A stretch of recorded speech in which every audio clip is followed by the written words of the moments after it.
उच्च सदन में मर्यादाओं यहाँ पर आकर के करना, ये यहाँ आकर के और मंत्री के मुंह पर दिखा देना, ये ठीक नहीं है। संचिका से मेरे देह पर फेंक कर मारना चाहा और सभी लोगों ने इस चीज को देखा और लगातार वो अभद्र भाषा का प्रयोग कर रहे थे। इसी के प्रत्युत्तर में सभी जो महागठबंधन के जितने एमएलसी हैं उन लोगों ने भी नारेबाजी शुरू किया। उसके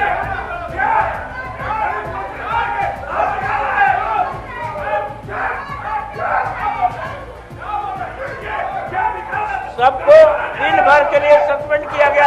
मार्शल को बुला के आउट कीजिए, सबको आउट कीजिए, ले जाइए, पकड़ के ले जाइए। और चूंकि संख्या हम लोगों का कम है, इसी पे सत्तारूढ़ पार्टी के लोग हम लोगों के ऊपर में हरदम हावी होना चाहता है, तो हम लोग वेल में आकर के नारेबाजी कर रहे थे। इसी बीच में बिहार सरकार के एक मंत्री, जिनका व्यवहार आज किसी टपोरी से कम नहीं था, पॉकेटमार की तरह वो कार्य कर रहे थे। नमस्कार, आप देखना शुरू कर चुके हैं लाइव सिटीज को। मेरा नाम अभिषेक है। बिहार विधान परिषद में भारी हंगामा हुआ है। आज फिर बिहार विधान परिषद में हंगामा हुआ है। बिहार सरकार के मंत्री अशोक चौधरी और आरजेडी के एमएलसी सुनील सिंह आपस में लड़ गए हैं, भिड़ गए हैं और बहसा बहसी तक हुई है। इसको लेकर आपको बता दें कि मार्शल आउट किया गया, उसके बाद एक दिन के लिए निष्कासित भी किया गया, ऐसा कहा जा रहा है। ऐसे में जब आरजेडी के एमएलसी सुनील सिंह बाहर आए, उन्होंने खुलासा किया कि नीतीश के मंत्री ने मुझे भद्दी भद्दी गालियां दी, कई और बातें कही हैं। साथ ही साथ ये भी कहा है कि अफीम चाट कर नीतीश के मंत्री पहुंचे थे। ये विवादित बयान दिया है सुनील सिंह ने, आरजेडी के एमएलसी हैं। उन्होंने कहा अफीम चाटने तक की बात कही है। अब देखना होगा आगे क्या कुछ होगा। फिलहाल जो है बिहार विधान परिषद में भारी हंगामा हुआ है, जिसके बाद सदन की कार्रवाई अभी वेल में किसी भी विपक्ष को तब जाना पड़ता है जब उसकी बात को नहीं सुनी जाती है, और चूंकि संख्या हम लोगों का कम है, इसी पे सत्तारूढ़ पार्टी के लोग हम लोगों के ऊपर में हरदम हावी होना चाहता है। कैसा भी मुद्दा हो, जनहित का मुद्दा हो, बिहार में जिस तरह से विधि व्यवस्था बिगड़ी हुई है उसी पे हम लोग चर्चा चाहते थे।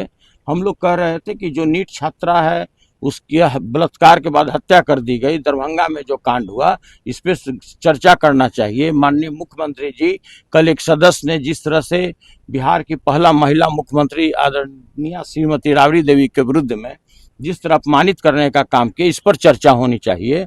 लेकिन सभापति महोदय द्वारा इसकी स्वीकृति नहीं दी गई, तो हम लोग वेल में आकर के नारेबाजी कर रहे थे। इसी बीच में बिहार सरकार के एक मंत्री, जिनका व्यवहार आज किसी टपोरी से कम नहीं था, पॉकेटमार की तरह वो कार्य कर रहे थे और उन्होंने अभद्र भाषा का प्रयोग करना शुरू कर दिया।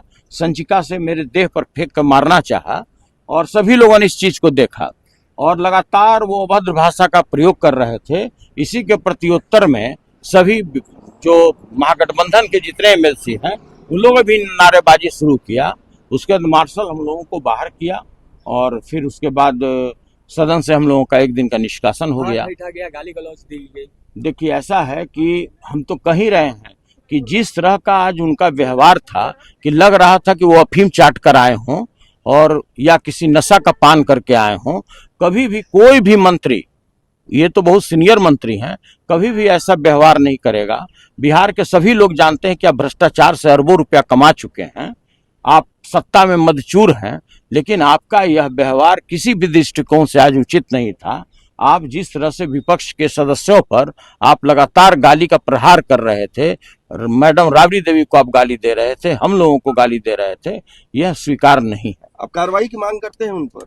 स्वाभाविक है, लेकिन बात है कि यहाँ पर कौन सुनने वाला है। न कारखाने में जिस तरह से तूती की आवाज बंद हो जाती है, उसी तरह से संख्या के बल पर वो लोग हम लोगों को दाबना चाहता है और लगातार वो लोग, चाहे कैसा भी जनहित का मुद्दा हो, वो चाहता है कि यह बात विपक्ष के लोग नहीं उठाएं।